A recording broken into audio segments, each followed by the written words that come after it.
اور حکمت بھری نصیحتیں پڑھ پڑھ کر سناتے ہیں، عیسیٰ کا حال اللہ کے نزدیک آدم کا سا ہے کہ اس نے پہلے مٹی سے ان کو بنایا، پھر فرمایا کہ باشعور انسان ہو جا، تو وہ ویسے ہی ہو گئے۔ یہ بات تمہارے پروردگار کی طرف سے حق ہے، تو تم ہرگز شک کرنے والوں میں نہ ہونا۔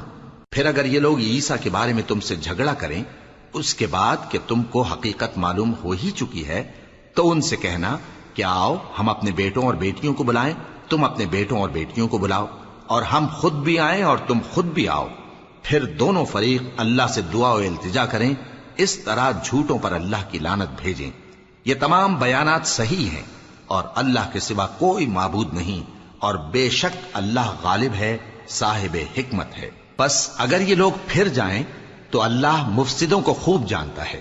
کہہ دو کہ اے اہل کتاب، جو بات ہمارے اور تمہارے دونوں کے درمیان یکساں تسلیم کی گئی ہے اس کی طرف آؤ، وہ یہ کہ اللہ کے سوا ہم کسی کی عبادت نہ کریں اور اس کے ساتھ کسی چیز کو شریک نہ بنائیں، اور ہم میں کوئی کسی کو اللہ کے سوا اپنا کارساز نہ سمجھے۔ پھر اگر یہ لوگ اس بات کو نہ مانیں تو ان سے کہہ دو کہ تم گواہ رہو کہ ہم اللہ کے فرما بردار ہیں۔ اے اہل کتاب، تم ابراہیم کے بارے میں کیوں جھگڑتے ہو، حالانکہ تورات اور انجیل ان کے بعد اتری ہیں اور وہ پہلے ہو چکے؟ تو کیا تم عقل نہیں رکھتے؟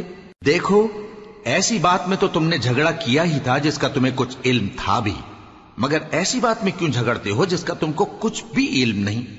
اور اللہ جانتا ہے اور تم نہیں جانتے۔ ابراہیم نہ تو یہودی تھے اور نہ عیسائی، بلکہ سب سے بے تعلق ہو کر ایک اللہ کے ہو رہے تھے، اور اسی کے فرما بردار تھے اور مشرکوں میں نہ تھے۔ ابراہیم سے زیادہ قرب رکھنے والے تو وہ لوگ ہیں جو ان کی پیروی کرتے رہے، اور یہ پیغمبر آخر الزماں صلی اللہ علیہ وآلہ وسلم اور وہ لوگ جو ایمان لائے ہیں، اور اللہ مومنوں کا کارساز ہے۔ اے اہل اسلام، بعض اہل کتاب اس بات کی خواہش رکھتے ہیں کہ کسی طرح تم کو گمراہ کر دیں، حالانکہ یہ تم کو کیا گمراہ کریں گے، اپنے آپ کو ہی گمراہ کر رہے ہیں اور نہیں جانتے۔